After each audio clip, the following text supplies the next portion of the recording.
বন্ধুরা, কাহিনী শুরু হয় এক ঘন জঙ্গল দেখিয়ে। এক লোক পাগলের মতো দৌড়াচ্ছিল এই আশা নিয়ে যে সে হয়তো জঙ্গল থেকে বের হওয়ার কোনো পথ খুঁজে পাবে, কিন্তু জঙ্গলটা এতটাই ঘন ছিল যে এখান থেকে বের হওয়ার কোনো পথই খুঁজে পাচ্ছিল না। লোকটা সূর্যের দিকে তাকে সামনে এগোতে থাকে, কিন্তু তখন সূর্য ধীরে ধীরে ঢলতে শুরু করছে। তবুও লোকটা দৌড়ানো থামায়নি। দৌড়াতে দৌড়াতে এক জায়গায় সে থেমে যায়, যেখানে একটি বোর্ডে লেখা ছিল পয়েন্ট অফ নো রিটার্ন, মানে এখান থেকে কেউ আর ফিরে যেতে পারে না। বোর্ডের উপরে 108 নম্বর লেখা ছিল।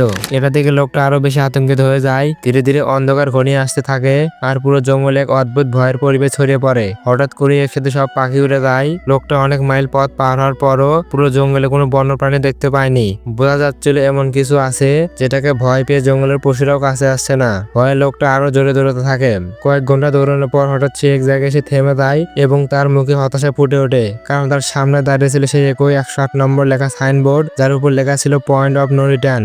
এবার লোকটা বুঝতে পারলো যতই দৌড়াক না কেন এই জঙ্গল থেকে সে বেরোতে পারবে না। তাই এবার সে লুকানোর জন্য জায়গা খুঁজতে থাকে, কিন্তু কোথাও নিরাপদ আশ্রয় খুঁজে পায় না। মাঝে সে একটি গাছে উঠে যায়, কিন্তু হঠাৎ গাছের ডাল ভেঙে যায় আর সে অনেক উঁচু থেকে মাটিতে পড়ে যায়। পড়ে গিয়ে সে গুরুতর আহত হয়। ঠিক তখনই সে যখন প্রায় জ্ঞান হারাতে চলেছে, হঠাৎ মাটি কাঁপতে শুরু করে এবং অদ্ভুত গর্জনের শব্দ শোনা যায়। শব্দ শুনে তার গলা শুকিয়ে আসে, আর ঠিক সেই মুহূর্তে কেউ একজন তাকে টেনে নিয়ে যায়। কে টেনে নিয়েছিল তা দেখানো হয়নি, তবে তার করুণ চিৎকার শোনা যায়। বন্ধুরা, নেক্সট পার্ট দেখতে চাইলে কমেন্ট করে জানান।